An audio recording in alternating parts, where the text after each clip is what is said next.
bate-papo de hoje. Muito bem, pessoal, já estamos gravando, né? Então, nossa aula de hoje sobre teoria das relações humanas, nós vamos falar um pouquinho sobre a evolução histórica da área de RH, né? Vamos dar uma ambientada na coisa, né? Vamos entender como é que as coisas chegaram a ser como são, né? Tem um áudio aberto aqui, eu vou mutar, tá bom? Pronto, já mutei. Para a gente poder entender mais ou menos como é que foi essa evolução, né? Como é que começou esse conceito, esse princípio, essa ideia de RH. Afinal de contas, o RH ele é jovem, né? A área, os estudos da área de recursos humanos mais próximas do que nós conhecemos tem menos de 100 anos, né, pessoal? O RH começou, né, mais ou menos há uns 80, né, essa questão, aliás, uns 100 anos, né? Um pouquinho mais de 100 anos. Essa questão do controle de pessoal, as funções básicas do departamento pessoal. E conforme a administração foi evoluindo, o processo de funcionamento das empresas foi evoluindo, conforme a maneira de gerenciar as pessoas e os processos e as atividades nas empresas foi mudando, o RH foi mudando junto, né? Então, o RH é jovem, ele tem aí um pouco mais de 100 anos, né, das funções da área de departamento pessoal, e como nós o conhecemos, tem aí cerca de 40 anos, mais ou menos, tá bom? Essa questão da preocupação mais voltada com o ser humano, né, a individualidade do ser humano, a questão da criatividade, né, a gestão por objetivos, isso é bem recente, é bem novo, tá? Muito bem, pessoal. Então, vamos fazer aqui uma espécie de introspecção, né? Vamos fazer um túnel do tempo na nossa área de RH para nós entendermos aí como foi, né, essa questão do pensamento voltado para as pessoas, para a questão do controle de pessoal, para a questão da necessidade de você entender as pessoas um momento como recurso, depois como indivíduos, mais posteriormente como talentos, né? Então, como nós temos no início a era artesanal, né, ali antes da Revolução Industrial, né, ali ainda pelo século XVII, então nós temos a era artesanal, em que as pessoas elas eram raras, as fábricas eram raríssimas, as empresas de maior porte que concentravam uma certa quantidade de funcionários. Na grande maioria, as pessoas atuavam como artesãos, né? Eles produziam, faziam todos os produtos em suas casas, em suas oficinas, vendiam esses produtos ou trocavam por outros produtos na modalidade do escambo, enfim.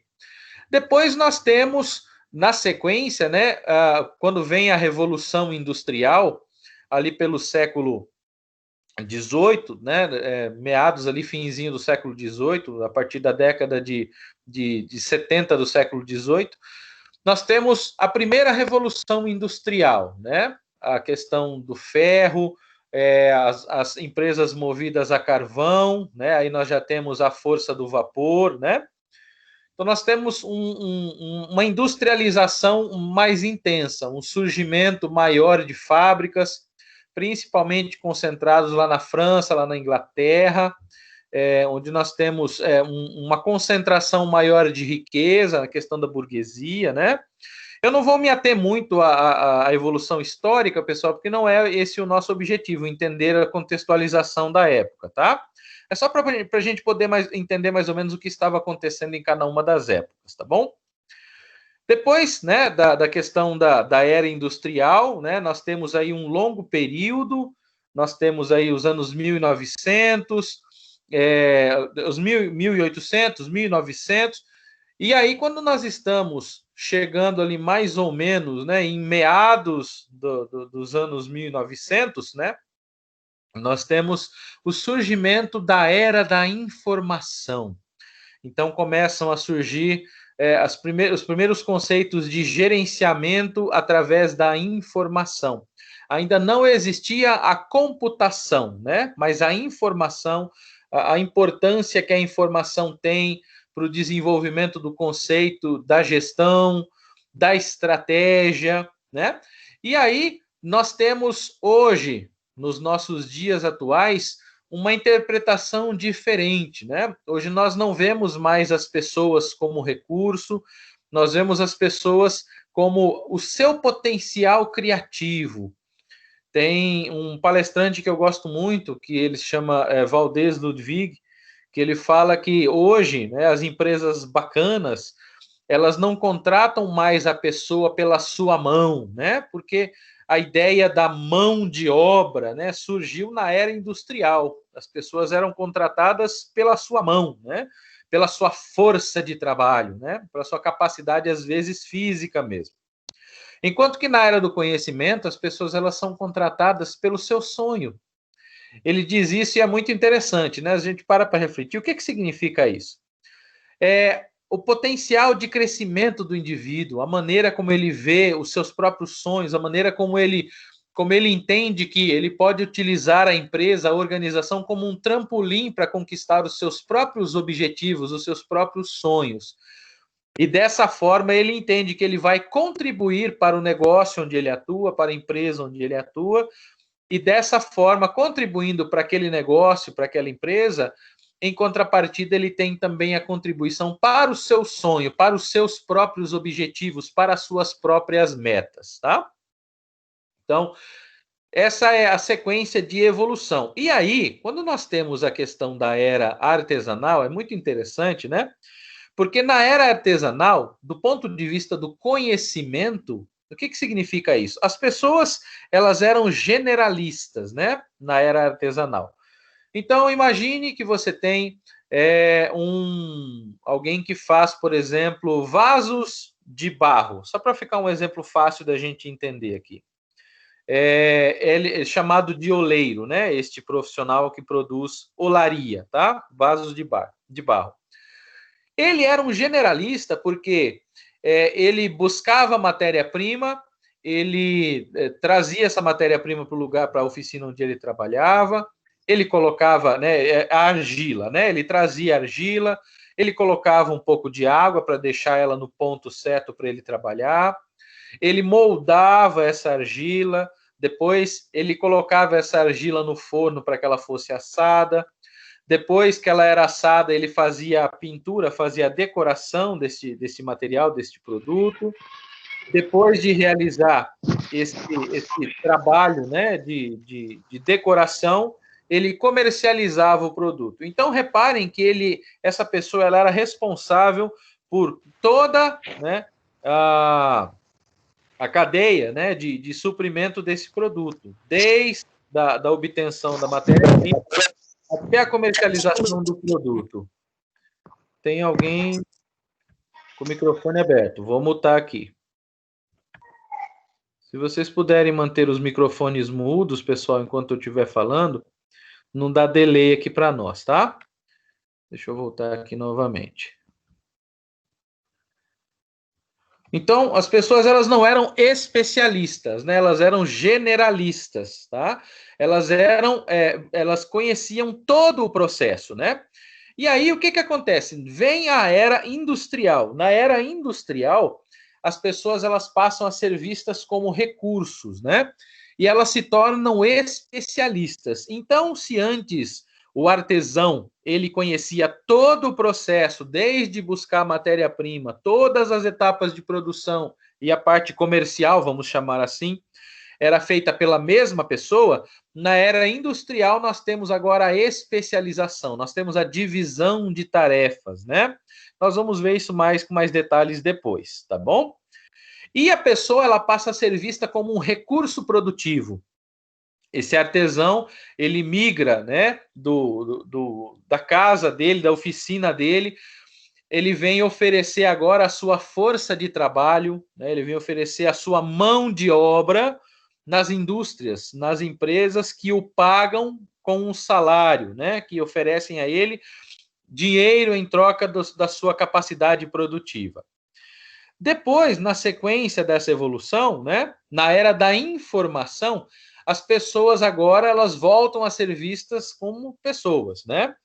Não mais como generalistas, como conhecedoras de tudo um pouco, não mais como recursos operacionais, mas na era da informação as pessoas elas voltam a ser vistas como pessoas, né? Com a questão da capacidade da interpretação de dados, com a questão da capacidade da produção de conhecimento.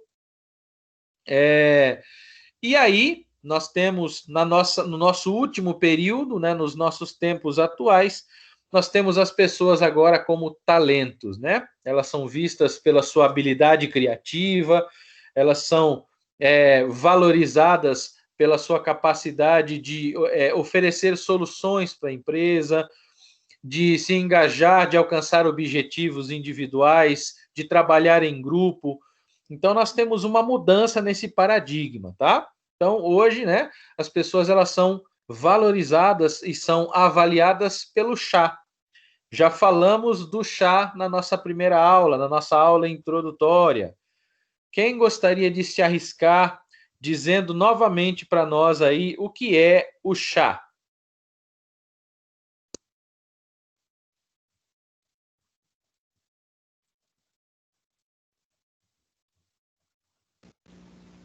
Professor, é conhecimento, habilidade e atitude. Perfeito. O Raelton também respondeu, né?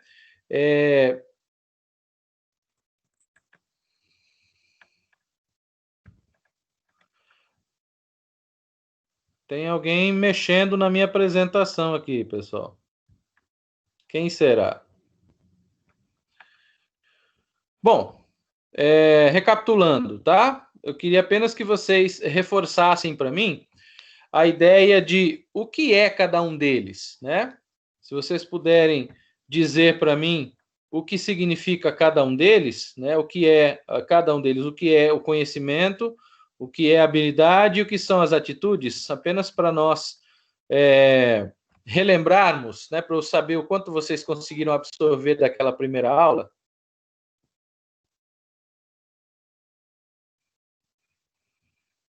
Que é o conhecimento?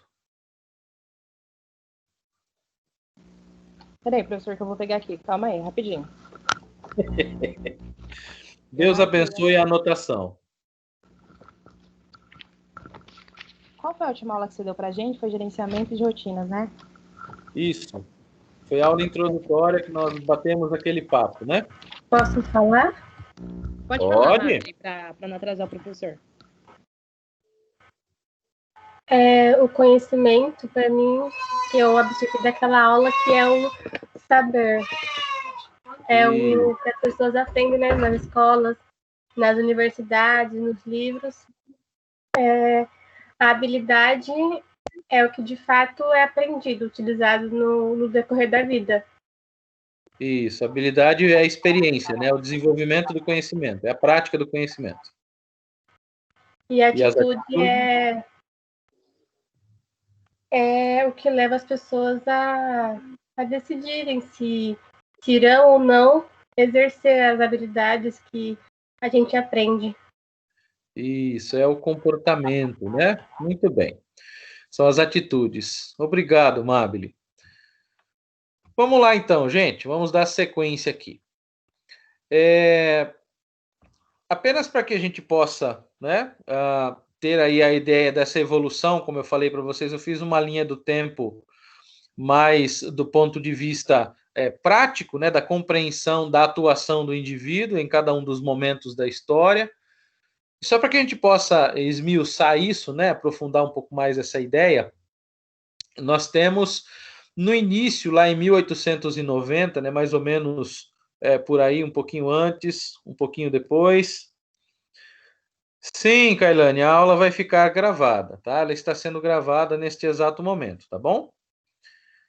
Então, nós temos ali em 1890 o início, né, desse conceito de gestão, dessa forma de entender mais a respeito do negócio, de estruturar mais a maneira de funcionamento da empresa, né? E nós temos algumas teorias administrativas como exemplo disso, né? Nós temos Taylor com a teoria científica da administração, nós temos Fayol e nós temos Ford, né? Taylor e Ford são teorias científicas e Fayol é a teoria clássica da administração. Nós vamos dar uma olhadinha em cada um deles, né, para que a gente possa entender um pouco melhor como cada um interpretou esse processo administrativo. Professor, e como nós vimos... Oi? Desculpa te interromper, é que não estava acontecendo comigo, mas agora está acontecendo. A minha tela está branca, tá o seu slide escrito em cima, evolução histórica, porém não está aparecendo nada, tá tudo branco. É que eu não coloquei ainda, eu vou colocar ele na sequência aqui, ó. Ah, tá, desculpa. Não tem problema não, tá? Só para vocês acompanharem a minha linha de raciocínio e eu poder ir falando e vocês não se perderem, tá bom? Mas fica tranquilo. Muito bem, então esse foco mais da administração do ponto de vista científico, né? Antes da ideia da administração como ciência, nós tínhamos um gerenciamento mais voltado só para processo. Então, o RH, ele assumia uma função meio que de contabilidade, né? É só o controle, olha, quantas horas foram trabalhadas, o pagamento por essas horas, quanto o funcionário atrasou, quando ele fez hora extra. Então, era mais ou menos uma função básica de departamento pessoal. Era isso que a área de RH era, né? Antes dos princípios da evolução científica. Quando a evolução científica acontece, aliás, a administração científica acontece, nós temos uma pequena mudança, né? Bem pequena, porque ainda não chegamos na abordagem humanística, que é onde surgem as leis trabalhistas, né? Para vocês fazerem ideia, as leis que regulamentam o trabalho nos Estados Unidos foi aprovada em 1938, né? Aqui no Brasil foi aprovada a CLT, ela é de 1943. Então, percebam que nessa época ainda não existem leis que regulamentem o trabalho. As pessoas, elas trabalhavam o quanto elas queriam ou o quanto elas aguentavam, vamos dizer assim, né? Não tinha preocupação de horário de trabalho, de jornada de trabalho. Então, as pessoas, principalmente nas indústrias americanas, né, que a história descreve bem, elas trabalhavam 16, 18 horas por dia. No chão de fábrica, você tinha idosos, tinha crianças, tinha mulheres, tinha homens. Então, é normal você ver imagens da época retratando uma indústria de tecelagem, por exemplo, trabalhando, funcionando, né? E crianças andando por debaixo, engatinhando por debaixo das máquinas e recolhendo tufos de linha, tufos de tecido, de algodão, para que eles fossem reaproveitados no processo. Então, não existia uma regulamentação, tá? Então, vamos entender como é que foi um pouquinho esse período, né? A questão da racionalização das tarefas, né? E aí, quando chega o nosso amigo Taylor, né? Que vem com a administração científica, a escola científica da administração, ele insere esse conceito dos estudos dos tempos e movimentos. Então, a partir desse momento, as pessoas, né, os funcionários, eles passam a ser categorizados pela sua capacidade produtiva. Se antes não existia um controle efetivo sobre o quanto cada um poderia fazer, né? E Taylor é o primeiro a dizer que esses funcionários eles faziam corpo mole e ele precisava encontrar uma forma de fazer com que cada funcionário produzisse o máximo possível para que esse funcionário não fizesse corpo mole, né? E aí ele institui, né? Ele idealiza os princípios dos tempos e movimentos para que tenha-se um controle sobre o processo operacional, sobre o processo produtivo. Aí nós temos, na sequência, a visão limitada do trabalhador. Então, tanto Taylor, quanto Ford, quanto Fayol, eles não entendem, eles não veem o trabalhador como ser humano. Eles veem o trabalhador como uma peça, como parte da máquina, como um recurso produtivo, como a própria matéria-prima. Então, um funcionário machucou, teve problema de saúde, substitui, entra outro imediatamente no seu lugar para realizar a sua tarefa. Então, essa questão da percepção do trabalhador, não como trabalhador, mas como um mecanismo, né, como um mero recurso, ela é muito marcante na questão dessa evolução da área de recursos humanos. Enquanto hoje nós temos uma preocupação muito grande com aquilo que o colaborador ele sente, com aquilo que é importante para ele, com os sonhos dele, com os objetivos dele. Nós temos ali em mais ou menos 1890 até 1910, principalmente, essa visão muito restrita, né? Muito encurtada sobre quem é o trabalhador. Ele é um mero recurso, era assim que ele era visto, tá? Vamos lá. Dando sequência aqui, nós temos então a criação, né, de receitas prontas, desconsiderando as singularidades de cada organização e ambiente. Quando Taylor ele institui a ideia os estudos dos tempos e movimentos, ele lança um livro sobre administração de oficinas. E ele propõe etapas, né, formas, mecanismos de gerenciar os trabalhos desses operários, né, formas de você controlar o desempenho desses funcionários. E ele divide, né, essas etapas em alguns processos.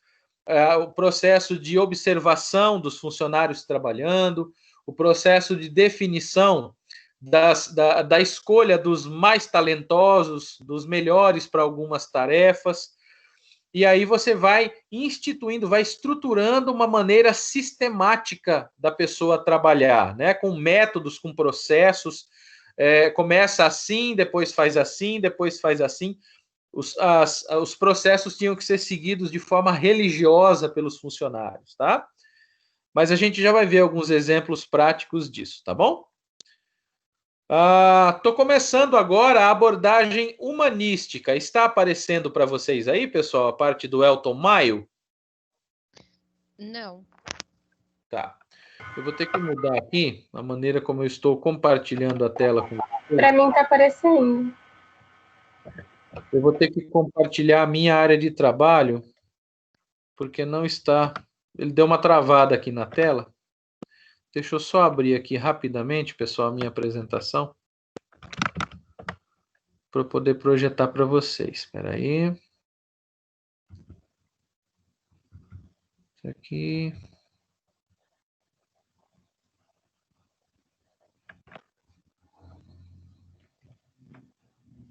Só um minutinho.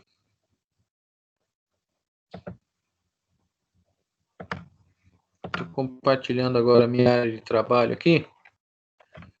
Eu acho que vai ficar melhor para vocês enxergarem. Ok. Estão vendo aí a minha apresentação? Sim. Sim. Para mim saiu aqui, ó. Não tô vendo. Agora eu tô. Ufa, que bom, que bom. Espero que estejam todos vendo, tá?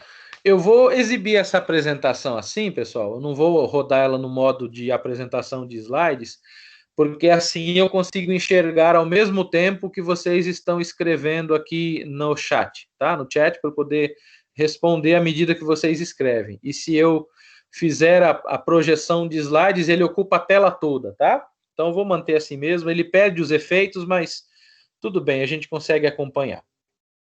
Então vamos a partir daqui, né?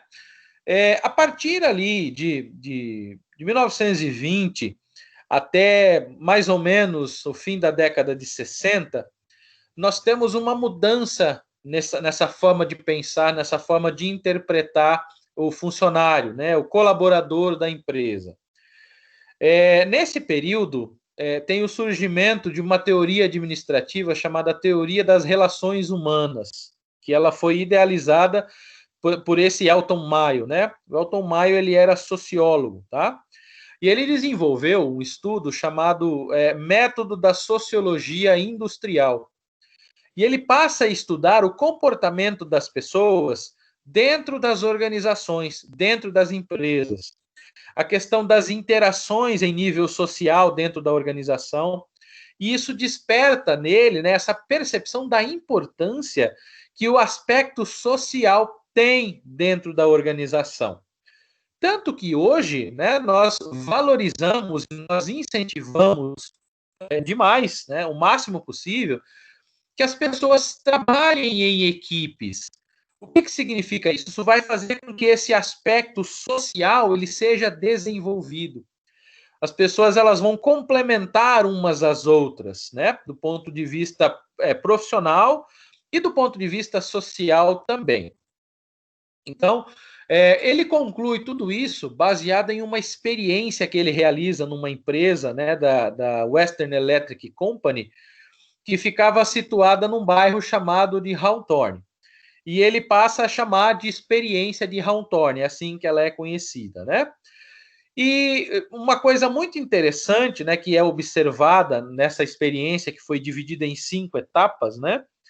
Essa questão da correlação que existe entre a produtividade e o fator psicológico. Então, o psicológico, o social, o bem-estar, o se sentir bem, ele influencia na produtividade do indivíduo. Pasmem vocês, né? Ninguém tinha pensado nisso antes. Hoje, para nós, é normal essa visão, é normal este entendimento. Mas até o nosso amigo o Tom Maio realizar essa experiência e chegar a essas conclusões, não se via assim, porque o funcionário ele era um mero recurso. Lembram-se? Não se considerava o princípio de a pessoa está bem, ela está emocionalmente bem, ela está socialmente bem, ela está do ponto de vista de sentimentos, como é que ela está? Então, hoje existe essa preocupação, mas até então não existia. A pessoa era vista como um mero recurso, não podemos nos esquecer disso, né? Então, ele constatou esse fator psicológico, né, que ele afeta na produtividade.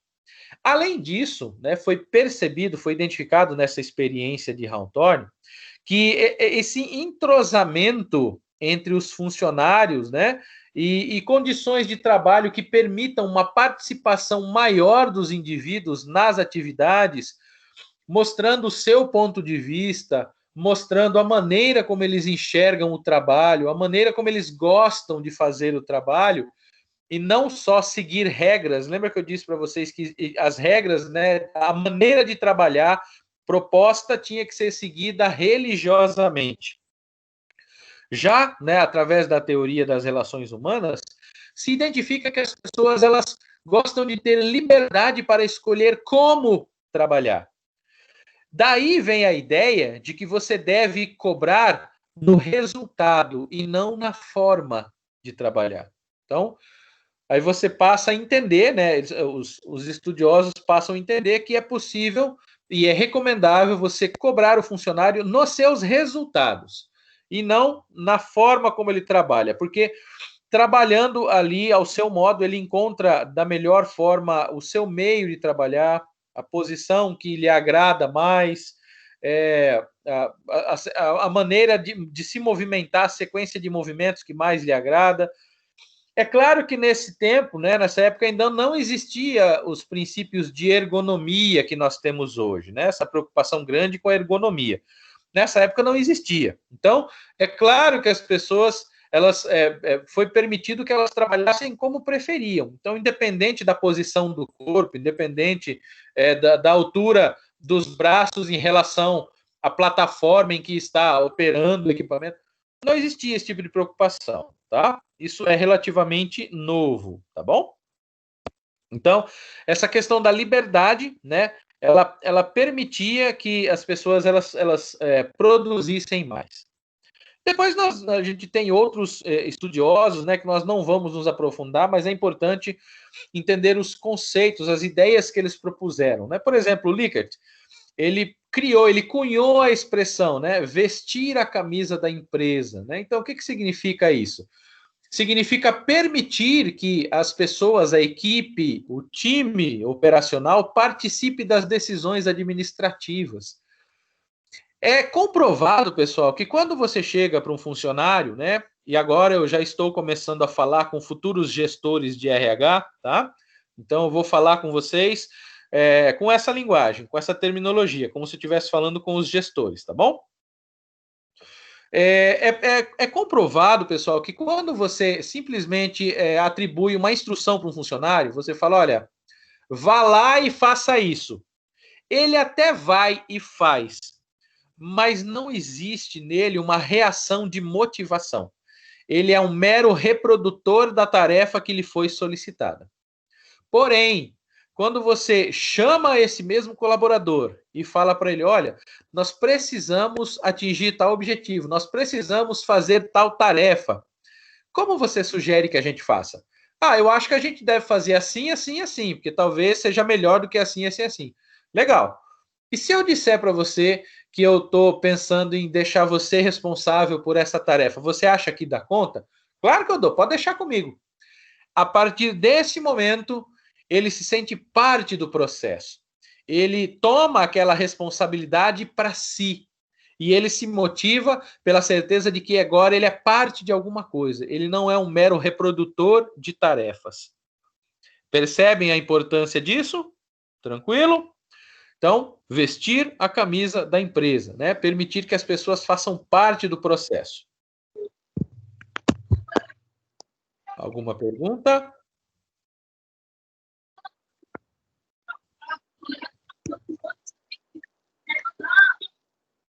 Tem um áudio aberto aí, alguma pergunta?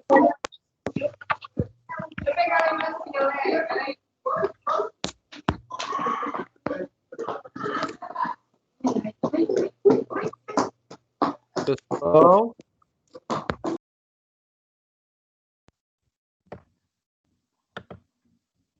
Obrigado. Muito bem, vamos continuar aqui. Depois nós temos o McGregor, né? O McGregor, ele criou, é um dos adeptos, né, do Taylorismo, né, da ideia da administração científica, e ele está nesse intercâmbio, né, entre a administração científica e a administração humanista, né, das relações humanas. E ele cria duas teorias administrativas que ele chama de teoria X e Y, né? As teorias X falam a respeito das pessoas que são mais voltadas para as operações com os princípios tayloristas. Por exemplo, na teoria X, disse que o funcionário ele não gosta de trabalhar, né? Ele só faz aquilo que ele é obrigado a fazer, tá? E ele é um mero cumpridor de ordens, né? Ele não tem iniciativa, ok? Já na teoria Y, né, o princípio é o da administração voltada para as relações humanas. Então, a pessoa ela é automotivada, ela quer atingir objetivos, ela quer buscar mais, ela quer aprender mais. E um grande problema é que essas duas teorias elas são extremistas demais, né? Então, a teoria X, ela fala que a pessoa não quer saber de nada, ela não faz nada se não for mandada, se não for obrigada a fazer. A teoria Y diz que a pessoa ela quer fazer tudo, ela ama fazer tudo, ela está afim de tudo. E não é bem assim. Nem para X, nem para Y, né? E o nosso amigo McGregor ele estava cunhando uma terceira teoria, que é a teoria Z, mas infelizmente ele veio a falecer, né? E tinha aí outras pessoas trabalhando no desenvolvimento da teoria dele, que trouxe mais, né, o exemplo aí para aplicação, principalmente nos métodos de trabalho Kanban, tá bom? As teorias japonesas de administração. Depois a gente fala sobre isso, né? Uma outra hora, quando tiver mais focado nesse assunto. Depois, nós temos o nosso amigo Maslow, né? O Maslow, ele criou a teoria da hierarquia das necessidades. Vocês devem já ter ouvido em algum momento falar da pirâmide de Maslow, né? A hierarquia das necessidades de Maslow, que ele propõe que as pessoas têm um escalonamento de necessidades, desde as mais básicas, né, as necessidades fisiológicas, até a necessidade de realização, passando por diversos degraus, né? E cada um desses degraus o Maslow diz que para que você atinja o degrau de cima, você precisa suprir o degrau de baixo, tá? A gente vai chegar em cada um deles. E aí nós temos o Barnard, né? Que ele fala que o esforço competitivo é a chave do sucesso operacional. Perdão, o esforço cooperativo, né? E volta mais para a teoria dos sistemas, a teoria dos trabalhos em equipe e tudo mais. Ok? Então, aqui, pessoal, nós temos expresso, né, na evolução do pensamento administrativo, das teorias administrativas, como é que foi ali desde 1890, enquanto o homem era tido como um mero recurso operacional, até o momento em que ele é visto, né, como ser humano, dotado de sentimentos, que uma pessoa motivada ela produz mais, né, que ela é regulamentada pela própria equipe, né? Uma equipe altamente produtiva vai obrigar a cada um dos membros que produza mais, né, para que ele possa se sentir parte daquela equipe, para que ele possa se sentir motivado. Aí nós temos o McGregor com as teorias X e Y, né, dizendo que as pessoas nem são totalmente preguiçosas, nem são absolutamente motivadas. Então é necessário gerenciar as particularidades de cada um. E aí vem os princípios de liderança, né? São herança desse tempo, né? A ideia de que cada indivíduo é diferente, portanto, deve ser gerenciado também de forma diferente. Daí vem os estilos de liderança que a gente vai falar mais para frente. E aí o nosso amigo Maslow falando da questão das necessidades dos indivíduos. Cada indivíduo ele tem necessidades diferentes, dependendo do momento da vida em que ele está, dependendo do momento da carreira, do trabalho em que ele está. Então, cada pessoa vai ter objetivos diferentes, baseado nessas necessidades, e a partir daí também é necessário identificar quais são essas necessidades para que essa pessoa possa ser gerenciada e continuar sendo produtiva. Então, percebam que a gente vai desde a pessoa sendo vista como um mero recurso, como uma mera peça, né, um mero rabicho da máquina, até ao momento em que ele é visto como indivíduo, com suas características, suas particularidades, e a questão da necessidade do gerenciamento dessas particularidades e dessas necessidades para que ele seja produtivo e para que ele seja relevante para a empresa. Até aqui tudo bem?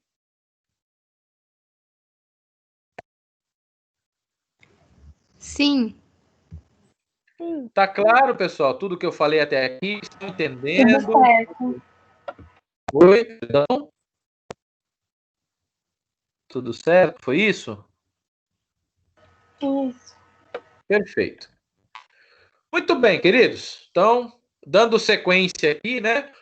Vamos dar uma olhada na evolução histórica, né? Da maneira como se gerencia, né? Dentro desses processos que eu falei para vocês, né? A partir de 1890 até o nosso período atual, né? Como é que foi essa evolução do enfoque, tá? Então, de 1890 a 1919, foi, né, um modelo de gestão mais de departamento pessoal, como nós falamos, né? Então, as pessoas elas foram gerenciadas mais como recurso. De 1920 a 1960, nós temos esse modelo de gestão mais voltado para o comportamento humano. Então, percebam, né? A partir de 1920, quando entra a teoria das relações humanas, você passa a olhar as pessoas a partir do ponto de vista do comportamento. Se ela está motivada, se ela não está motivada, o que a motiva, né, para você poder encontrar fatores que levam esse indivíduo a produzir, a dar mais resultados, né? E aí surgem outras teorias, como, por exemplo, os fatores higiênicos e motivacionais que são cunhados pelo Herzberg, né? Os fatores higiênicos, eles são aspectos relacionados ao ambiente, tudo aquilo que cerca a pessoa, né? Se ela está numa sala arejada, se ela está numa sala bem iluminada, se ela tem uma cadeira confortável, se ela tem um lugar bacana para trabalhar, se no calor ela não passa calor, se no frio ela não passa frio. São aspectos relacionados ao ambiente, aquilo que cerca o indivíduo. E nós temos também os fatores motivacionais. Então, os fatores motivacionais são aqueles que vêm de dentro para fora. Enquanto os higiênicos, que são do ambiente, vêm de fora para dentro, né, de fora para o indivíduo, os motivacionais eles vêm de dentro do indivíduo para fora. Então, significa que os motivacionais estão dentro da pessoa, né? O que nos motiva vem de dentro de nós. A motivação ela é criada dentro do indivíduo e não fora. Ninguém pode enfiar motivação goela abaixo no indivíduo, né? Você pode criar aspectos externos que despertam a motivação dentro do indivíduo. Certo? É isso que fala o nosso amigo Herzberg, tá? E aí, né, a partir de 1970, essa década entre 70 e 80, né, nós temos já a ideia do modelo estratégico da gestão de pessoas, né, entra mais a parte de planejamento, os níveis do planejamento que nós também vamos aprender, né, os níveis estratégico, tático e operacional, e desses níveis de planejamento derivam todas as estratégias de ação das organizações. E a partir da década de 80 até os nossos tempos atuais, nós temos essa questão da gestão das pessoas a partir de competências, né? Nós gerenciamos por competências. Não é à toa, eu comecei o nosso bate-papo lá na primeira aula falando sobre competências. Por quê? Porque eu e você somos gerenciados, eu e você somos avaliados e assim nós avaliaremos as nossas equipes com base em competências, tá bom? É isso que vale hoje. Essa é a moeda de troca. Então é nisso que nós temos que estar focados, né? Então vamos olhar cada uma dessas 4 fases para que a gente possa entender de forma um pouco mais aprofundada, né? Então, o primeiro período ali, até 1920, né, nós temos o departamento pessoal.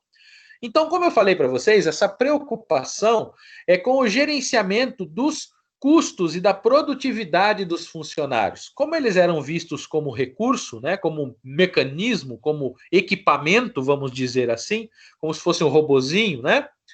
Então, o foco era só a questão dos custos que esse funcionário gerava e da produtividade que ele tinha, a fim de você identificar quanto de receita a empresa teria, baseado no trabalho desse funcionário, né? Então, era um fator produtivo. O funcionário ele era um fator produtivo, nada mais do que isso. E existia um controle muito rígido dessa questão da mão de obra em relação à execução das tarefas, né? Então, a partir de 1903, principalmente, que é quando o Taylor lança o livro dele falando sobre a administração de oficinas, os funcionários eles passam a ser gerenciados como se fosse mesmo um equipamento, né? Da mesma maneira que um equipamento, às vezes, ele não está produzindo o tanto que ele poderia produzir, você vai lá e acelera um pouquinho o motor, né? Aumenta um pouco a rotação, ou você vai lá e aperta mais um parafuso, ou você muda a regulagem de uma peça e essa máquina passa a produzir mais, o funcionário era visto exatamente do mesmo jeito, né? Ele fazia uma operação, você ia lá e falava para ele, olha, ao invés de você pegar com a mão direita e passar para a mão esquerda, pega direto com a mão esquerda e já coloca no lugar, que você vai ganhar tempo porque usa uma mão a menos. E aí ele passava a agir daquela forma. Então você regulava o cara que nem se estivesse regulando uma máquina, um equipamento. Porque as pessoas eram vistas como recursos produtivos, tá bom? Depois nós temos, né, a parte da gestão do comportamento humano, na segunda fase, ali até a década de 60, por aí. Então, muda o foco, né? Como nós vimos, tem a questão do aspecto humano que passa a valer, né? Passa a prestar-se mais atenção nisso. E aí você tem essa questão da exclusividade na tarefa, né? Nos custos, e passa a atuar no comportamento das pessoas. Então, você passa a ver o quanto a motivação, o quanto o bem-estar influencia na operação, na ação desse funcionário, e o quanto esse bem-estar, essa motivação traz de resultado para a empresa na tarefa que ele realiza, né? Olha só que interessante, né? Como é uma cadeia, uma sequência de pensamentos, né? Sempre quando você olha para um funcionário, pessoal, e você fala, você se preocupa com a questão da motivação, você se preocupa com a questão do bem-estar, inevitavelmente você está pensando não somente no ser humano pelo ser humano, mas no ser humano por aquilo que ele representa dentro do negócio, dentro da empresa, tá? Por mais que as empresas se preocupem com as pessoas, se preocupem comigo, se preocupem com vocês, elas se preocupam conosco por aquilo que nós podemos oferecer em troca da preocupação. Então, nós não podemos ser hipócritas de achar que a empresa te ama porque você é especial, porque você é legal e bonitinho. Não, tá? Ela te ama porque você dá ótimos resultados. Então, nós precisamos ter isso sempre em mente, tá bom? Cabe à empresa, né, nesse período, né, do comportamento humano, cabe à empresa promover a motivação das pessoas. Então, nesse período, né, passa-se a pensar em formas de motivar as pessoas, como motivar as equipes, né? E aí surgem treinamentos, aí surgem dinâmicas. É nesse contexto, né, num desenvolvimento mais aprofundado, principalmente da psicologia, da psicanálise, que surgem essas ferramentas, esses mecanismos de motivação dos indivíduos. E que muitos não davam em nada, né? Muitos não funcionavam, tá? Porque as pessoas queriam motivar de fora para dentro, né? Na grande maioria das vezes.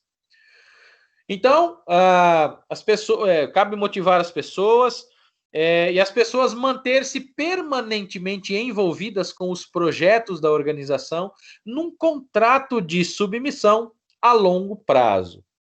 Nesse período, pessoal, na década de 60, né, até ali a década de 70, é o período em que as pessoas elas desenvolvem a mentalidade que nossos avós têm até hoje do ponto de vista de trabalho, né? Que você estuda, você se forma lá na 8ª série, no colegial, por exemplo, né? Quando conseguiam chegar nesse período, era como se tivesse uma pós-graduação, né? Porque o ensino era melhor, sem dúvida. E entrava no emprego, ia trabalhar numa empresa, em qualquer função que fosse, e lá o desejo era a aposentadoria. Então você entrava para trabalhar numa empresa e o desejo era ficar lá por 35, 40 anos, certo? Era o sonho da estabilidade, tá?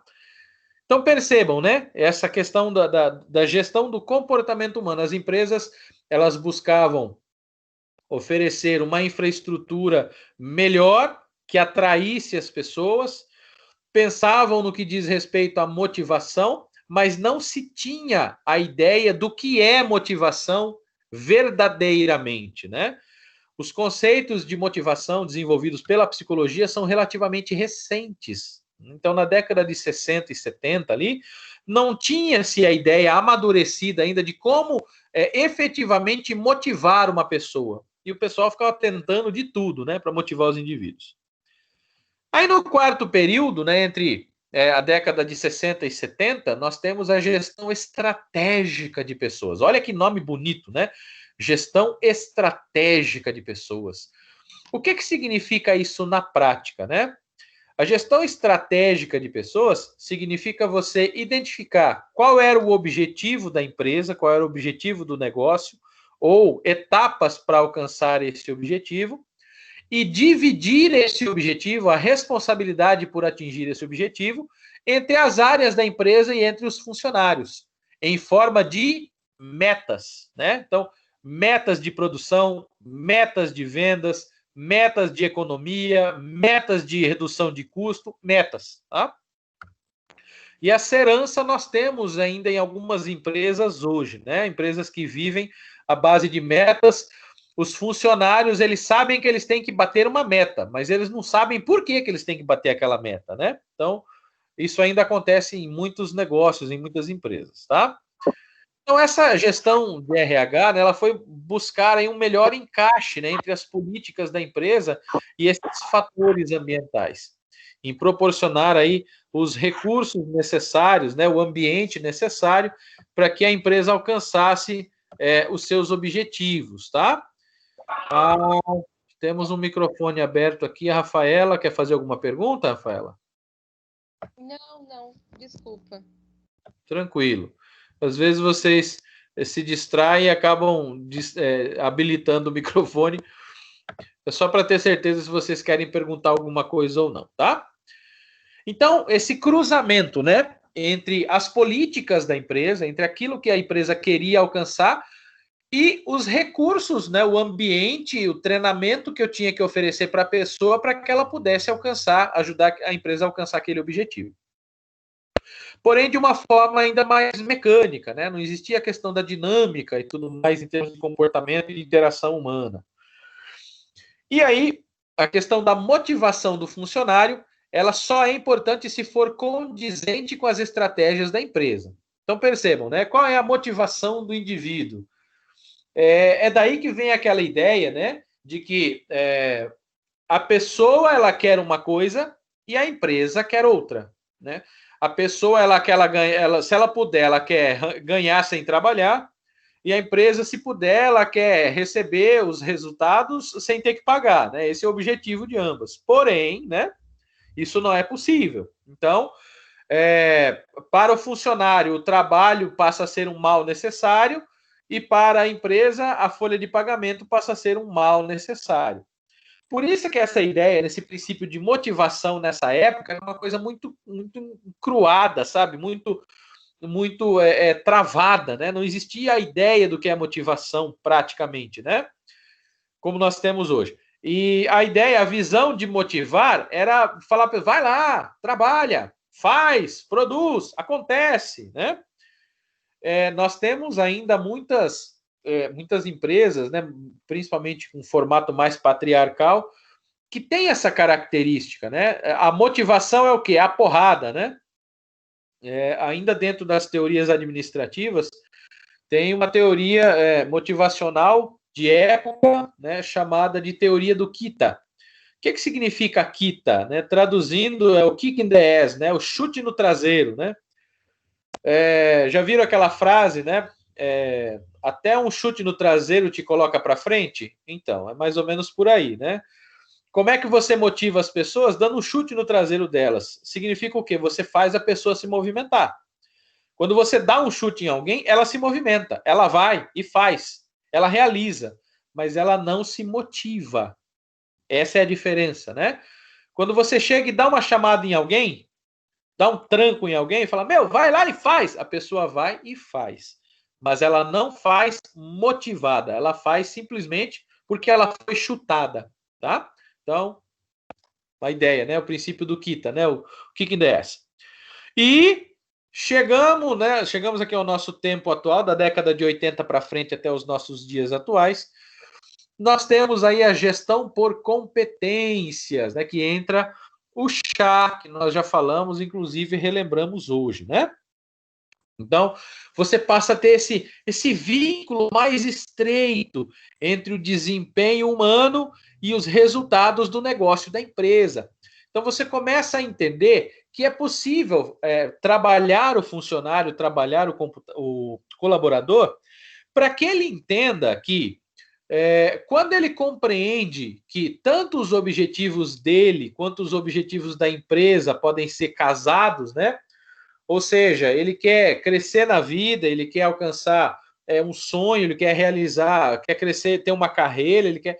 Então, ele percebendo que quando ele pode alcançar isso, realizando aquilo que é o objetivo da empresa, que ele vai crescer junto com a empresa, crescer junto com o negócio, isso se transforma no fator motivacional principal. Abrindo um parênteses aqui, foi feita uma pesquisa, né? Com uma grande quantidade de profissionais de vários níveis dentro das empresas, e foi perguntado para esses profissionais, na visão deles, o que é o principal fator que motiva esses profissionais. É normal a gente pensar, né, que um dos principais fatores motivacionais é o salário, né? A pessoa, quanto mais ela recebe, mais ela trabalha, mais feliz ela trabalha. Isso não é verdade, pessoal. O salário ficou em quarto lugar nessa pesquisa. Sabe por quê? Porque o salário, ele é um fator motivacional, mas ele é transitório. É só por um período de tempo. Imagine o seguinte, né? Você trabalha numa empresa e você ganha R$ 1.500 por mês, por exemplo. Você tem as suas contas, tem as coisas que você quer comprar, tem a viagem que você quer fazer. E aí você pensa, puxa vida, hein? R$ 1.500 é muito pouco, velho. Não dá para nada 1.500 conto. Meu Deus do céu. Aí, de repente, né, você tem um bom desempenho, você trabalha bem, o seu encarregado, o seu chefe chega para você e fala assim, olha, nós temos observado o seu desempenho, o seu trabalho aqui na empresa, e nós resolvemos te brindar com um aumento de salário. Você vai ter 100% de aumento do seu salário. A partir do próximo pagamento, você vai ganhar R$ 3.000 por mês. E você fala, meu Deus do céu, vou ganhar 3 pau por mês, mano. No 3 conto, velho, é tudo que eu precisava na minha vida. Agora eu vou poder comprar as minhas coisas, agora eu vou poder fazer as minhas viagens. Nossa, é tudo que eu queria, 3 conto por mês. Passa o primeiro mês, você fica feliz, recebe o dinheiro, vai lá, compra uma calça, compra uma camisa, compra um vestido, compra uma bolsa, compra um relógio, compra uma viagem, dá entrada no financiamento de um carro, e passa mais outro mês. 3 meses depois, quando cai seu pagamento, você olha para ele e fala, nossa, velho, 3 conto é tão pouco, velho. Meu Deus, 3 conto não dá para nada, eu preciso de mais. Então perceba que, da mesma maneira como as pessoas elas vão regular, né, os seus gastos, o seu estilo de vida, a sua receita, ao quanto elas ganham, a motivação, do ponto de vista do salário, caminha dessa forma, né? Então, ela acontece? Acontece. Primeiro mês, você vai ficar felizão. Vai ser maravilhoso. Mas, a partir do terceiro mês, você já percebe que o seu padrão de vida mudou, as suas contas estão mais altas, você está comprando coisas melhores, porque o seu padrão de vida mudou, né? Você tinha um carro de um ano, trocou por um ano mais novo, aumentou o valor da parcela, aumentou o seguro, aumentou tudo. Então, daqui a pouco, aquilo que num mês foi motivação, no outro mês já deixa de ser, porque você tem que receber outro aumento, tá? Então, qual foi o fator que foi citado como fator verdadeiramente motivacional, aquilo que mais motiva as pessoas? A grande maioria das pessoas disse que o que mais motiva é a oportunidade de desenvolver o seu talento, a oportunidade de crescimento dentro da empresa, de colocar em prática os seus conhecimentos, a sua experiência, de crescer como pessoa, como profissional. Olha que legal, né? Então, a partir daí, a gente identifica essa questão da gestão por competências, né? Que é importante que você entenda a oportunidade de criar para as pessoas situações em que elas consigam colocar em prática os seus conhecimentos, as suas habilidades, as suas atitudes, e a partir daí elas tenham melhores desempenhos, melhores resultados, né? E é claro que a empresa ela pode usar isso, né, para a ideia da competitividade. Você consegue motivar as pessoas, consegue colocá-las para trabalhar em equipe, consegue colocar equipes para fazer competições. Imagina, olha, a equipe que bater a meta primeiro ganha um bônus. Olha, o funcionário que conseguir primeiro dar tal resposta, solucionar o problema do cliente, ganha uma viagem no final do ano, durante as suas férias. Então, olha só que legal, né? Então, você consegue criar essa competitividade maior, mas ainda assim atrelada a bons resultados e sem perder, sem sacrificar a motivação das pessoas. Tá bom? Muito bem, gente. Até aqui. Estão entendendo? Estão conseguindo absorver? Eu estou lançando muita informação para vocês. Estão acompanhando? Como é que tá? Tá beleza, professor. Tá bem simplificado. Tá dando para entender. Ok. Tá dando para entender. Dá para entender, sim. Tá bom. Muito bueno, né? Então, só para a gente poder, né, chegar aqui ao clímax, né, daquilo que é a evolução da área de recursos humanos, né? Então, vocês entenderam que nós temos o início do pensamento sobre o gerenciamento do profissional ali a partir da década de 1890 para frente, né? 1880, 1890 para frente. E aí passa a ter o controle, né? Você vai primeiro olhando a pessoa como recurso produtivo, depois você passa a olhar essa pessoa como um ser humano, com as suas particularidades, com as vantagens de você psicologicamente, né, criar um ambiente que seja proveitoso para esse profissional.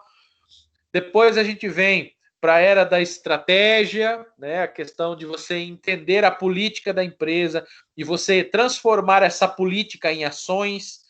Então, o objetivo da empresa é ser líder em vendas do setor. Então, o que cada setor, o que cada departamento, cada área da empresa precisa fazer para que essa empresa se torne líder em vendas? O que a produção precisa fazer? O que o financeiro precisa fazer? O que a contabilidade? Enfim, cada uma das áreas, tá? Tem a sua contribuição nesta política, neste objetivo.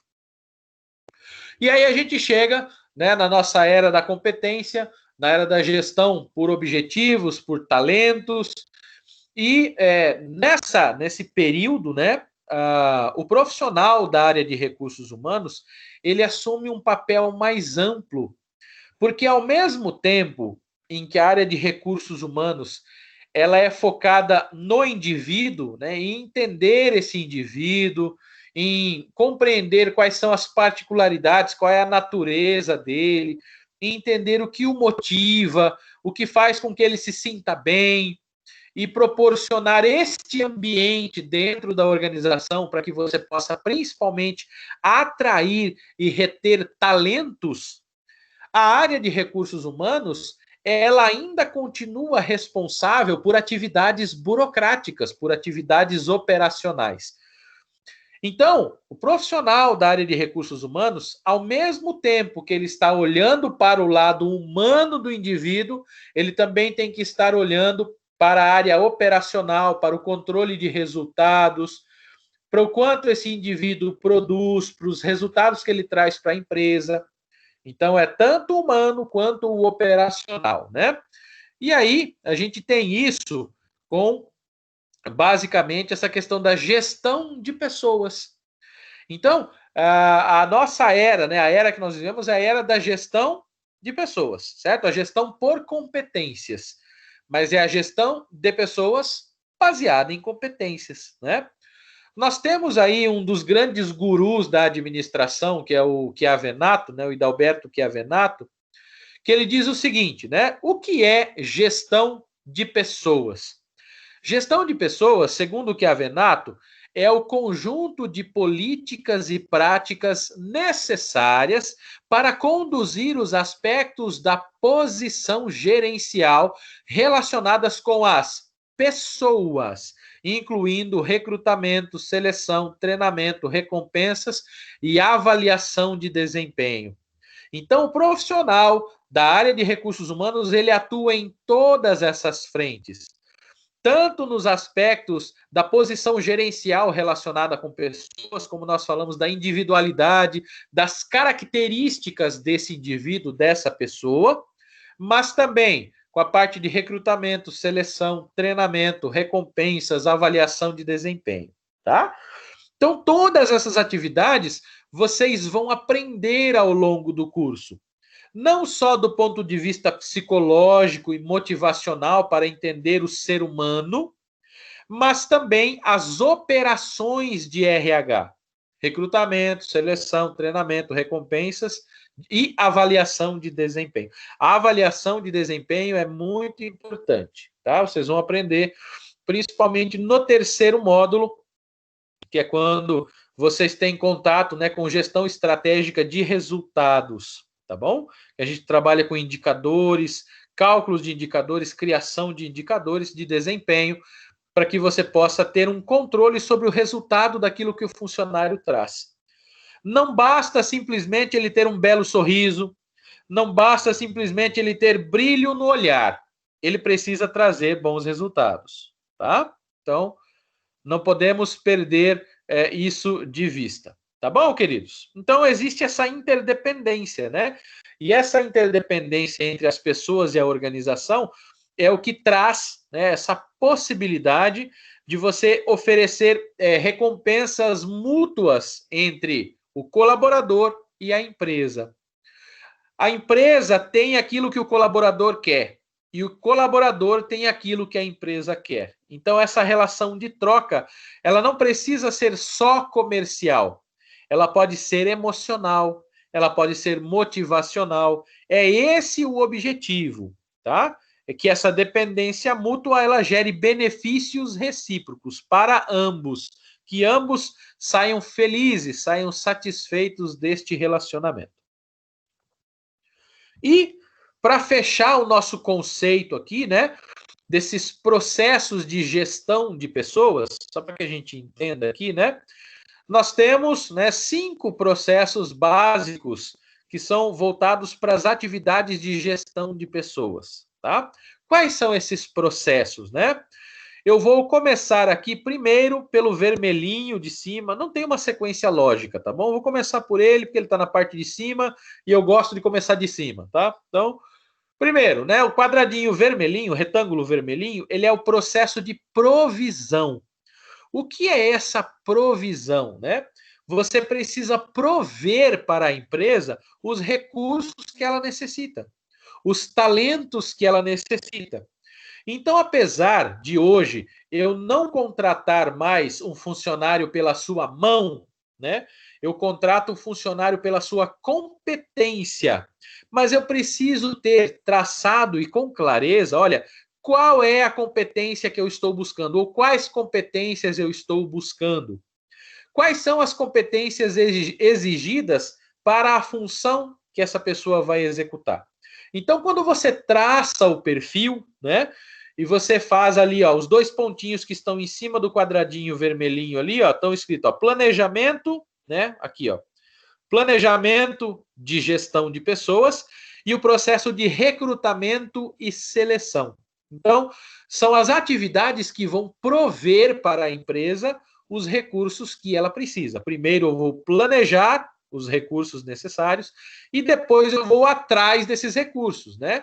Eu vou recrutar esses recursos. Pode ser um recrutamento interno, pode ser um recrutamento externo, tá? Tem vários mecanismos aí de você levantar esses talentos, né? Essas pessoas com o perfil adequado. Seguindo aqui no sentido horário, eu vou agora para o quadradinho rosa, né? Que é o processo de manutenção. Então, primeiro eu provi os recursos, né? Quais são esses recursos? Os profissionais, os talentos, as competências.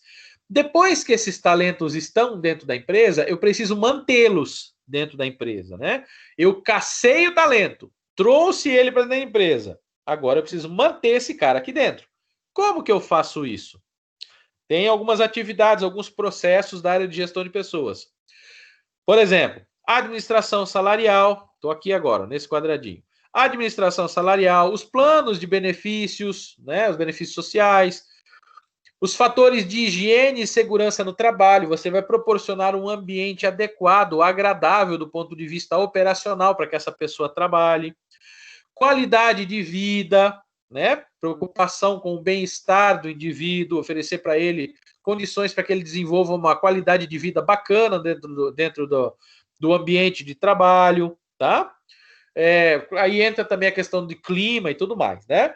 A questão dos registros, os controles, né, sobre entradas, saídas, produtividade, controle de pessoal, as relações trabalhistas e sindicais. Então, são as atividades, né, as básicas aí voltadas para a manutenção dos talentos dos profissionais dentro da organização.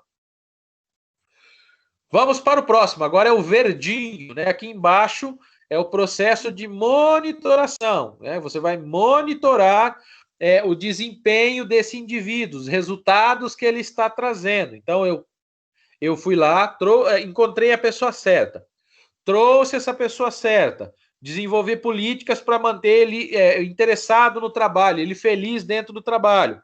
Agora eu vou monitorar os resultados, né, para saber quais são os resultados que esse indivíduo está trazendo para a empresa. Existem várias metodologias de avaliação, né? Você vai recorrer, por exemplo, ao responsável pela área, ao seu superior, para saber quais são os resultados que ele está trazendo, se ele está tendo um bom desempenho, tá bom? E como é que eu faço isso? Através dos bancos de dados, né? Bancos de dados comparativos, aquilo que eu esperava dele com aquilo que ele está oferecendo, sistemas de informação de gestão de pessoas e a própria auditoria de gestão de pessoas, em que você faz um levantamento dos resultados, da produtividade do indivíduo na área em que ele está atuando. Próximo retângulozinho, o azul, né? O processamento o processo de desenvolvimento. Então, atraí o cara, mantive ele na empresa, avaliei e verifiquei se ele está desenvolvendo as tarefas. E nesse processo de avaliação, eu identifiquei que existem algumas carências do ponto de vista das competências desse indivíduo. Pode ser a necessidade do aprimoramento ou da busca de algum conhecimento. Pode ser a necessidade de adquirir uma habilidade em alguma tarefa, em alguma área, em algum processo. Ou pode ser a necessidade de você fazer o ajuste em algum comportamento do indivíduo, né? Então, por exemplo, se for a necessidade de algum aprendizado, fala, olha, você precisa aprender a trabalhar com Excel, né? Você ainda não tem esse conhecimento, então precisa aprender a trabalhar com Excel. A empresa vai pagar um curso para você no Senac e você vai fazer um curso de Excel no Senac, por exemplo, tá? Se for uma habilidade, então você fala assim, olha, você tem o conhecimento a respeito do sistema SAP, mas você precisa fazer uma atualização, você precisa melhorar, ganhar mais habilidade, aprofundar os seus conhecimentos, né? Ganhar prática na utilização do SAP, por exemplo, o sistema SAP. Então, você vai lá e vai proporcionar um treinamento para que esse cara aprofunde os seus conhecimentos, desenvolva habilidades. E do ponto de vista comportamental, né, imagina, olha, você tem chegado atrasado, você está esquecendo de bater o cartão de ponto, por exemplo, né, ou está esquecendo de registrar a sua entrada, ou então você está conversando muito no trabalho, você está usando o celular na hora que não deve. Então, tem a ver com as atitudes, os comportamentos, tá? Então, você vai lapidar, né, aparar essas arestas para que essa pessoa possa desenvolver-se como profissional. Né? Treinamento e desenvolvimento de pessoal. E aí a gente chega no quadradinho amarelinho, né, que é o processo de aplicação, né? O que é essa aplicação? Né? A aplicação prática é como se fosse o segundo ponto do ciclo PDCA, né? Que é planejamento, desenvolvimento, controle e aplicação. Então, o que é essa aplicação? A aplicação é a verificação prática de tudo aquilo que foi feito. Então, você vai fazer a avaliação de desempenho 360, avaliação de desempenho. A aplicação, pessoal, ela é normal nas empresas. Se você trabalha em alguma empresa, em algum momento, né, você já deve ter sido chamado, por exemplo, pelo seu encarregado, pelo seu líder, e aí ele falou, senta aí, nós vamos fazer uma avaliação de desempenho. Né? Já deve ter escutado isso em algum momento, tá? E aí ele te faz algumas perguntas, né? Ele vai preenchendo aquela avaliação de desempenho a partir das perguntas, das respostas que você dá. Então, avalia-se o ponto de vista do funcionário, avalia-se o ponto de vista do seu responsável, do seu líder, avalia-se o ponto de vista dos colegas de equipe, tá? Então, essa avaliação, né, essa análise do quanto o funcionário está correspondendo com a função, ela é importante para que você saiba efetivamente qual está sendo o desempenho, para você possa aprimorar o perfil, né? Imagina que você verifica que, olha, tinha que ter tido mais uma competência nesse perfil que faltou. Então, você já acrescenta essa competência. No próximo processo de recrutamento e seleção, você já vai recrutar as pessoas com base também nessa nova competência.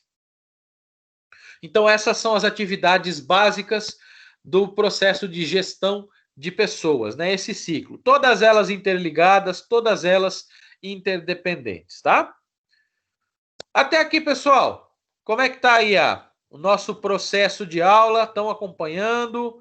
Esse começo, ele é inevitavelmente teórico, tá? Então, infelizmente, eu não consigo fazer nada prático neste momento. Eu preciso passar a teoria para vocês. Observando isso, né? Como é que tá para vocês aí? Vocês estão acompanhando com facilidade? Estão entendendo o que eu estou falando? Eu estou usando termos técnicos, está difícil? Me ajudem aí, por favor. Como é que vocês estão vendo essa nossa aula? Para mim tá tranquilo. Certo. Tá tranquilo. De boa, de boa? Tá beleza, professor, também. Tá tranquilo. Ok. E do ponto de vista do que nós aprendemos hoje, desse conteúdo que nós vimos hoje, gostaria que vocês fizessem algum comentário. Alguma coisa chamou a atenção de vocês? Alguma coisa que você se lembrou? Alguma coisa que você já ouviu ou que você viveu no seu trabalho, que você está vendo agora a parte teórica disso? Compartilhem, por favor.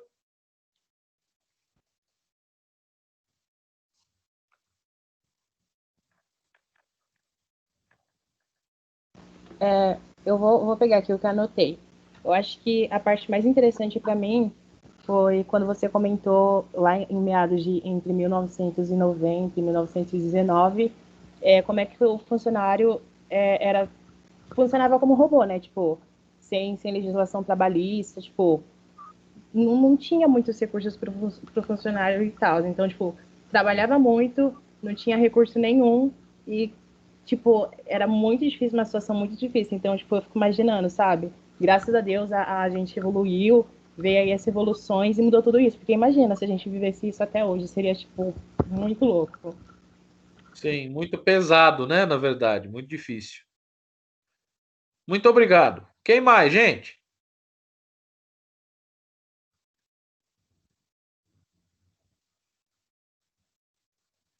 Bora, povo! Tenho 25 pessoas me assistindo. É impossível que mais ninguém tenha nada para falar. Participem, por favor. Oi. Oi, acho que é só um comentário. Referente a isso, evoluiu, o que o Rael falou, evoluiu muito, mais na cidade grandes, vamos dizer assim, porque ainda em cidades menores, vamos dizer, Nordeste, dependendo da onde, não existe isso. Muitas pessoas ainda trabalham de maneiras, vamos dizer assim, vou usar um termo um pouco pesado, escravos, vamos dizer assim. A lei não está, como se diz, a favor a eles ainda, né? Eu creio que assim, a evolução ela está mais para cidades grandes, assim, né? É só uma observação referente a isso que o Rael comentou, de 1900 e tantos atrás para agora. Ainda há necessidade de muita evolução, principalmente para essas cidades menores, né? Sim. Na verdade, o que acontece? Nós temos leis que regulam a maneira como cada empresa deve agir. Mas essa realidade dos trabalhos irregulares, eles estão à margem da lei, né? Então, se houver uma denúncia, se houver alguém que descubra e que informe para as autoridades que são responsáveis pela fiscalização e pelo controle disso, nós vamos ter punição para quem está oferecendo esse ambiente, essa forma da pessoa trabalhar. Então, como nós vemos, né, de vez em quando acontece de você ver uma reportagem de algum lugar que foi descoberto que tinham pessoas realizando trabalho em condições paupérrimas, condições de escravatura mesmo, né, o trabalho. Mas essa situação ela é à margem da lei, né? Ela não é legalizada. Nós temos no Brasil uma série de leis de garantias para o trabalhador, né? Diferente às vezes de outros países, nós temos coisas aqui que, por exemplo, nos Estados Unidos não tem, né? A lei trabalhista lá é muito mais branda, é diferente, né? A maneira como o relacionamento é muito mais válido, muito mais valorizado entre a negociação do empregador e do empregado do que propriamente a interferência de sindicatos, por exemplo, que aqui no Brasil já é muito mais forte. Então, existem essas diferenças, mas existem as leis que protegem o indivíduo desde que, né, ele esteja amparado, ele esteja dentro da lei, atuando dentro da lei. Atuando fora da lei, realmente é só através das punições que são empregadas pela própria lei, né? Mas isso realmente acontece, infelizmente. O que mais, gente? Nós podemos usar de exemplo um filme que é bem real em questão de Taylor, foi algo que foi Tempos Modernos, que Charlie Chaplin, o filme de Charlie Chaplin, que mostra como que era antigamente. O homem não tinha o seu valor como homem, sim como máquina, que ele, se ele ficasse doente, colocava outro no lugar e ponto final. Sim. No filme Tempos Modernos, o Chaplin ele faz uma crítica, né? Uma crítica bem humorada, mas é uma crítica política, principalmente em relação a essa questão da Revolução Industrial e da industrialização pesada dos Estados Unidos, né? E chega até a crise de 1929. Então ele retrata tudo isso. Algumas cenas interessantes que a gente pode falar do filme, né? Que a primeira imagem que aparece no início do filme é um relógio bem grande na tela, né? A ditadura do tempo, né? As pessoas elas são regidas, são controladas pelo tempo. E as próximas imagens mostram primeiro, né, um rebanho de ovelhas andando, né? Várias ovelhas andando como se fosse por um corredor. E essa imagem ela faz um fade, né? Ela se mistura. Enquanto as ovelhas vão sumindo, vai aparecendo imagem de pessoas andando por um corredor. Então a ideia é que as pessoas elas agem, elas pensam, elas agiam naquele tempo como verdadeiros animais, né? Eram tratados, eram vistos como se fossem verdadeiros animais. Então, apesar de ser um filme de comédia, né, mas ele retrata de forma bem humorada, mas faz uma crítica política muito pesada sobre aquele período, né, e é bem verdade mesmo. Obrigado, Rafaela. Quem mais, pessoal? Eu acho que tem gente falando no chat aí. Deixa eu ver aqui. A IESA colocou que geralmente quando o salário aumenta, as cobranças aumentam também. Verdade, isso é verdade, né? Porque se você ganha mais, exige-se mais de você, né? Já ouviu aquela frase? Tem uma frase muito interessante que diz assim: quem trabalha muito, erra muito. Quem trabalha pouco, erra pouco. Quem não trabalha, não erra. E quem não erra, é promovido. Já viu essa frase? Né? Então, à medida que você vai crescendo, né, é claro que as responsabilidades elas aumentam e, consequentemente, as cobranças também. É claro que responsabilidade e autoridade, ou, no caso, recompensa, tem que caminhar juntas, né? Isso, às vezes, ainda não acontece, mas é algo para que nós possamos nos atentar. A Gislene disse que mas às vezes não é possível, pois sempre tem um espírito de porco que atrapalha. Espírito de porco que atrapalha foi boa, né? Vamos ver mais para baixo aqui. A IESA colocou que no trabalho ela já fez avaliação de desempenho e curso de aperfeiçoamento, isso mesmo. A Lawane colocou que quando era menor aprendiz também fazia avaliação de desempenho, isso, legal. A Gislene, agora ela consegue compreender N motivos que levam a empresa a demitir um funcionário, sem ao menos dizer o verdadeiro motivo. Às vezes o funcionário comete erros que nem ele sabe que está cometendo. Sim, é uma política que deve ser corrigida, né? Nós precisamos aprender que, principalmente empresas legais, né, as empresas bacanas, elas estão fazendo já há bastante tempo o que a gente chama de entrevista de desligamento, né? Nessa entrevista de desligamento, você conversa com o funcionário, você explica para ele o que foi identificado em termos de falha, de falta no perfil dele, que não foi possível para a empresa corrigir, ou que não foi viável para a empresa corrigir. Então a pessoa ela sai com a consciência daquilo que levou ela ao desligamento da empresa. E ela, tendo essa informação, ela pode trabalhar para melhorar, para mudar esse aspecto, para que num próximo trabalho ela não venha a ser prejudicada novamente por essa característica, né? Ou por essa falha que ela possa ter, tá?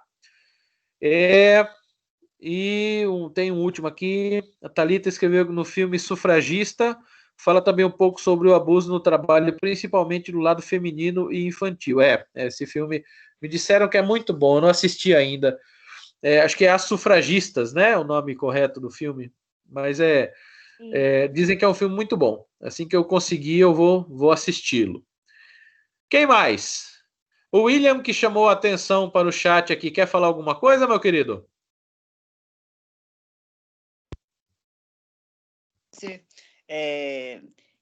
A gente sempre está em evolução, né? O que você acha, professor, assim, com os avanços da tecnologia, a nossa mão de obra está caindo, você acha que assim, pode se esperar para futuramente? Na verdade, é normal, né, que nós tenhamos uma gradativa substituição de tudo aquilo que pode ser operacionalizado, ser trocado por tecnologia. Nós temos, por exemplo, o Watson, né, da IBM, que já está atuando na medicina, sendo mais efetivo em diagnóstico do que médico, né? Então, imagina que você cadastra lá as características do problema de um paciente, a inteligência artificial ela faz uma varredura em toda a literatura médica existente, toda a literatura médica, e apresenta 3 possíveis diagnósticos do problema que aquela pessoa tem. E aí o médico pega aqueles 3 diagnósticos, analisa e fala, olha, realmente é a opção A, é a opção B, e aí ele dá o tratamento mais indicado. Então, nós temos, né, na questão da medicina, nós temos, tem nos Estados Unidos uma inteligência artificial parecida, já está sendo utilizada no direito, substituindo advogados. Então, percebam que cada vez mais a questão do talento, né, a questão da criatividade, a questão da habilidade interpessoal, ela vai sendo valorizada. Porque a inteligência artificial, ela ainda não é capaz de reproduzir o comportamento humano de relacionamento, de entendimento sentimental, emocional uns dos outros. Eu sempre digo, né, que em pouquíssimo tempo, uma habilidade essencial que vai ser exigida das pessoas, que vai fazer com que elas sejam bons profissionais, vai ser pura e simplesmente a capacidade de relacionamento interpessoal. Você ser capaz de cumprimentar uma pessoa, de olhar nos olhos dela, de falar com ela francamente, de ouvi-la, de entendê-la, de interpretá-la. Por que eu estou falando isso, pessoal? De uma forma muito simples, muito fácil da gente entender. Nesse exato momento, nós estamos conversando. Eu estou falando aqui com cerca de 20 e poucas pessoas. Eu não estou vendo vocês pessoalmente. Imaginem uma realidade em que todos nós nos relacionamos assim, à distância, sem não nos vermos. Vai chegar um momento em que haverá necessidade ou a possibilidade de nós interagirmos pessoalmente. Nessa hora, a pessoa que ela fica à vontade atrás da tela, que ela fica à vontade falando para o monitor e conversando com as pessoas do outro lado, sem se expor, né? Sem mostrar o seu lado frágil, sem mostrar se ela está bem, se ela está mal, se ela está feliz, se ela está triste, porque na voz a gente consegue disfarçar os nossos sentimentos. Mas, pessoalmente, a nossa linguagem corporal entrega quem nós somos, o que nós estamos pensando, o que nós estamos sentindo. Então, imaginem uma realidade em que as pessoas se relacionam a maior parte do tempo assim, virtualmente, e em alguns momentos elas precisam, por força profissional de necessidade, se relacionar pessoalmente. Na hora do pessoal é que você vai ver a diferença em quem tem talento de relacionamento ou não. Nessa hora, essa capacidade do relacionamento interpessoal vai fazer toda a diferença. Vai fazer a diferença entre ser um bom ou um mau profissional. Entendem mais ou menos o que eu quero dizer ou não? Sim. Sim. Entendi. Um caso assim que eu vi no mercado mesmo, tipo assim, operadores de caixa. Tem agora caixas que nem precisa mais do funcionário, sabe? São Tipo, autônomos, você vai lá, passa, compra, paga e tchau, entendeu? Sim. E como você disse aí, tá evoluindo muito mesmo. É isso aí. Você falou tudo, Sim. sim. Vai chegar uma hora, né, com a tecnologia de radiofrequência, isso dentro de pouquíssimo tempo, tá? Que você não vai mais nem precisar passar as compras pelo caixa. Você vai chegar num balcão, por exemplo, vai colocar suas compras na sacolinha e quando você passar pela porta do mercado, a cobrança vai ser feita automaticamente debitada na sua conta bancária, tá? Então, você nem vai precisar de interação humana. Essas lojas já existem, tá? Pode falar. Quem falou? Ninguém? Existem lojas da Amazon, pessoal. Oi, pode falar.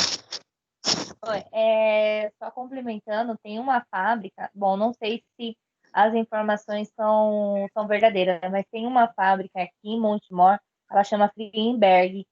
A proprietária, a dona da empresa, ela mandou mais de 50 funcionários embora, porque ela optou por usar robôs para fazer o serviço que o humano fazia. Por quê?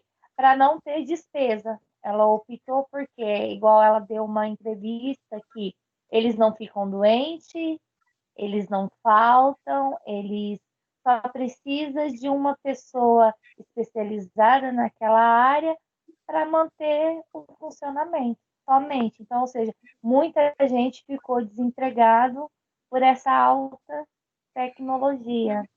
Sim, sim. Essa evolução, ela já vem acontecendo há muito tempo, né? Eu trabalhei há muitos anos atrás numa multinacional que ela tinha 80 funcionários, 70 eram administrativos e 10 eram produção. A planta fabril era totalmente automatizada. Você tinha 5 caras na expedição, tinha 4 caras de manutenção e tinha um cara que controlava a fábrica inteira de uma sala. Era tudo computadorizado. Então ele apertava um botão, a produção começava. Ele apertava outro botão, a embalagem acontecia. Era tudo automatizado. Essa ideia, né, da dispensa das pessoas, da troca de pessoas por robôs ou por sistemas autônomos, não é de hoje. Pense o seguinte, né? Antigamente, você tinha, por exemplo, a Volkswagen. A Volkswagen, ela tinha na planta fabril dela, por exemplo, a GM, mais fácil, a GM aqui em São Paulo, né, no ABC ali. Você tinha a GM, ela tinha uma grande quantidade de funcionários que trabalhavam em tornos mecânicos, né? O torno mecânico fazendo peças para os automóveis, tá? É quase isso, William, quase isso, quase isso.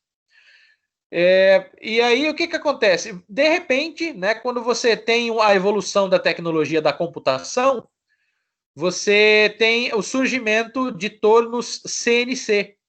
Então, imagina que você tinha uma indústria, né, que você tinha lá no chão de fábrica 200 tornos mecânicos trabalhando todos os dias, cada torno com um funcionário operando aquele torno e fazendo peças.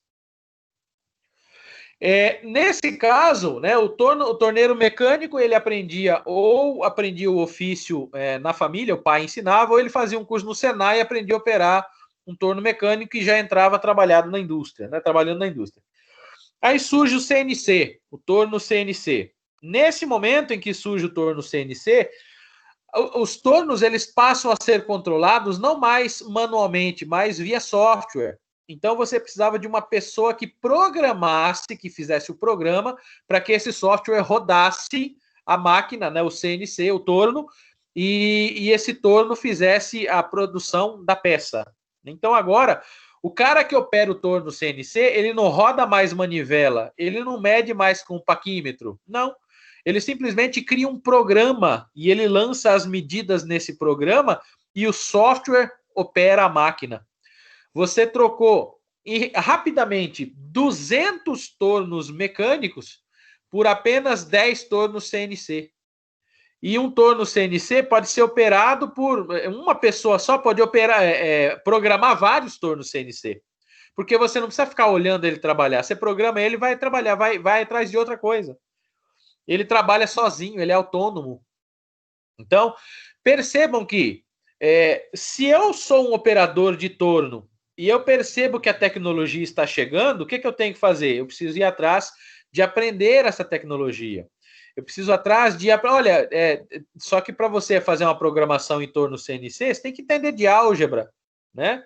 Você tem que entender de cálculo, tem que ter noção de plano cartesiano, né? De cálculos de área, de base. Então, percebam que, da mesma maneira que a tecnologia evolui, nós temos que evoluir junto com ela, para que nós possamos continuar relevantes, para que nós não nos tornemos irrelevantes.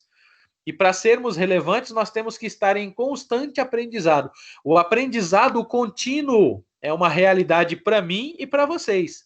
A sala de aula, pessoal, ela faz parte da nossa vida para sempre. Você nunca vai poder parar de estudar para que você possa continuar relevante. Aprendendo técnicas novas, ferramentas novas, métodos novos de trabalho, softwares novos, aplicativos novos, constantemente aprendendo coisas novas para que você se torne relevante. Tudo bem? Mais alguma colocação?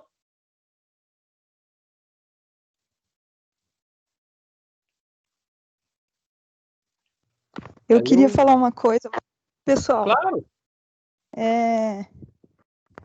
Dentro desse panorama do RH, né, e das estratégias das empresas para incluir pessoas diferentes na equipe, aumentar a produtividade. Hoje a gente vê muita questão da diversidade, né, da inclusão de pessoas LGBTs, de negros, de mulheres nas empresas. Sim. E como essa questão da diversidade acaba ficando só no marketing. E você tem um número alto de mulheres estagiárias, negros, LGBTs que acabam não subindo. Os cargos de gestão, os de alto salário continuam sendo das mesmas pessoas, nos mesmos lugares. O quanto o RH pode influenciar isso também, né? Não sendo só mais uma estratégia só de marketing, mas de fato de política da empresa. Sim. É uma questão. Sim. Na verdade, isso tem a ver com a própria atuação do RH do ponto de vista estratégico, né? O que nós precisamos lembrar, que nós precisamos entender, pessoal, é que as empresas, elas precisam entender que o que vale é o talento. Não importa se você é jovem, não importa se você é velho, não importa se você é mulher, se você é homem, se você é LGBT, se você é negro, se você é pardo, se você é amarelo. O importante é o talento. É isso que as empresas precisam começar a valorizar. Nós entendemos que essas tendências comportamentais da organização sempre vêm de fora para dentro, né? Então, aquilo que é criado na Europa, aquilo que é criado na América, nos Estados Unidos, acaba sendo incorporado, sendo inserido para nós aqui como prática, né? Nós absorvemos o que é criado lá. Mas a gente acaba abrasileirando um pouco as coisas, né? Então, quando nós compreendemos essa questão de o que vale é o talento, não importa quem você seja, né? A empresa ela vai mudar a sua postura. Mas as empresas elas vão mudando de postura a partir do momento que o comportamento do cliente também muda, a partir da mudança do comportamento da concorrência. É assim que as empresas vão evoluindo e vão se aprimorando. Vocês podem perceber que empresas mais tradicionais, que são mais quadradas, normalmente elas atuam em setores em que o cliente é mais quadrado também, em que a concorrência é mais quadrada também. Então, empresas que são mais dinâmicas, principalmente voltadas para a tecnologia, né, empresas mais focadas em evolução, em evolução contínua, principalmente, já tem uma política mais voltada, né, para essa questão de o que vale é o talento, né? Mas é uma coisa que ela vai sendo incorporada aos poucos e depende também de nós profissionais de recursos humanos, profissionais de gestão de pessoas, que nós vamos incutindo isso na mente, né, de toda a equipe, na mente de todos dos gestores, para que isso aos poucos vá acontecendo. Mas tem que vir de cima para baixo, tá? Tem que mudar a mente do gestor, e o gestor traz essa transformação para a organização. Mudar de baixo para cima não existe, viu, pessoal? Infelizmente. O que mais, gente? Temos aqui algum comentário? Parará. Mudança de lei trabalhista. Algumas leis vão precisar mudar para se adequar a essa nova realidade do teletrabalho, né? Tem que se especializar constantemente, exato. William fez informática, aprendeu Windows 2000. Hoje já está tudo diferente. A gente sempre precisa se atualizar. Sim, com certeza, né? Principalmente no que diz respeito à tecnologia da informação. Já está no Windows 10. Só um minutinho, Raelton, já te chamo, peraí. A Gislene, às vezes colocam não a discriminação, mas existe sim, às vezes existe sim, né? Muitas empresas, é questão da mente das pessoas também, né? Pessoa de mente mais fechada, né? A bateria está acabando. Minha querida, desculpa. Fica triste quando vai se inscrever em um curso e tem que entrar na cota de negros e pardos. Pois é. Dependente da cor, tem capacidade também, sem dúvida. Mudando a parte gestora, as coisas vão melhorando. Sim, a mudança é de cima para baixo, pessoal. Infelizmente, né? Quando muda no topo da pirâmide hierárquica, né? Do topo da gestão, essa mudança ela é implementada de cima para baixo, sempre, tá? Raelton, pode falar, querido, sua vez. Professor, eu só ia ressaltar a parte da teoria, que através das teorias a gente consegue meio que ver o funcionamento das empresas, né? Tipo, a evolução do que cada uma pediu durante o seu tempo, sabe? Tipo, lá no começo a empresa exigia isso. Aí, na segunda época, exigia isso. E também os diferentes perfis de profissional que foi evoluindo, sabe? Então, acho que isso é muito importante também, a gente observar, estudar sobre isso, que a gente consegue também ter meio ideia de como o mercado evoluiu e como que ele está atualmente, sabe? Nós vamos dar uma olhada nas principais teorias administrativas para ver exatamente isso que você falou, tá? Vamos olhar como é que funcionou cada uma delas, qual foi a ideia central, como é que ela se desenvolveu, para a gente poder chegar aí em como nós estamos hoje, a partir desde o nosso amigo Taylor até os nossos dias, essa evolução. É isso mesmo, meu querido? Beleza. Mais alguma coisa, gente? Não sei se vocês perceberam, mas a nossa aula passou que nós nem notamos a hora. Olha que bênção. São quase 11 horas da noite. São 5 para as 11 aqui no meu relógio. Eu nunca tive uma turma que ficou tanto tempo comigo. Olha que bênção. Eu estou absolutamente orgulhoso de vocês. Espero que seja assim em todas as aulas e que nós possamos continuar assim durante todo o curso, tá bom? Na nossa próxima aula, nós vamos começar a trabalhar as teorias administrativas, a partir da teoria científica. Espero que vocês tenham gostado do nosso método de trabalho, da maneira como eu explico, né, a nossa primeira aula. Espero que vocês tenham aí gostado da dinâmica, tá? Se vocês quiserem fazer alguma observação, para que eu possa me adequar melhor ao estilo, ao jeito de vocês, fiquem à vontade, tá bom? Espero que vocês tenham gostado de coração. Tá? Gente, por hoje é só. Muito obrigado pela paciência, pela presença de vocês. Foi um prazer. Essa primeira aula foi muito legal, foi muito gostosa. Conversar com vocês foi muito bacana, foram bastante participativos. Isso é muito importante, tá bom? Obrigado, queridos. Lembrando que agora eu vou baixar esse vídeo, vou subir ele no YouTube e depois disponibilizo o link para vocês, tá bom? Quem quer falar mais alguma coisa, pode falar. Boa noite, professor. Bom descanso. Obrigado, querida. Muito obrigado. Para você também. Mais alguém, gente? Vou parar a gravação aqui, tá bom?